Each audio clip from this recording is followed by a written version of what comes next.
શારીરિક વિકાસ બાળકનું વજન, ઊંચાઈ અને માથાના ગોળાર્ધને માપતા નક્કી થાય છે, જ્યારે બાળકનો માનસિક વિકાસ બાળકના માઇલસ્ટોન ચાર્ટ પરથી નક્કી થાય છે. બાળકના વિકાસમાં દરેકે દરેક પગલું મહત્વપૂર્ણ છે, ચાહે તે માનસિક હોય કે શારીરિક. હોસ્પિટલમાં આપના બાળકના દરેક વિકાસના ચરણોને સમજવા માટે અમારી પાસે છે વિશિષ્ટ માઇલસ્ટોન ચાર્ટ. અહીં બાળકની ઉંમર પ્રમાણે તેનું બેસવું, ચાલવું, ટેકો લેવો જેવા શારીરિક તથા અન્ય માનસિક વિકાસ દર્શાવવામાં આવે છે.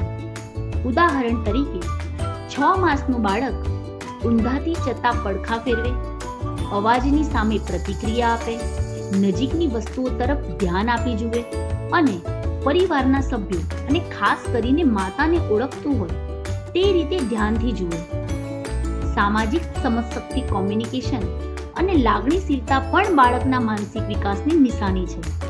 જો બાળક આ પગથિયા પ્રમાણે આગળ નથી વધી રહ્યું તો તેના વિકાસમાં કોઈ ત્રુટિ હોઈ શકે છે. અહીં બસ એક જ વાત પર અમે મૂકીએ છીએ ભાર: બાળકનો શારીરિક અને માનસિક વિકાસ.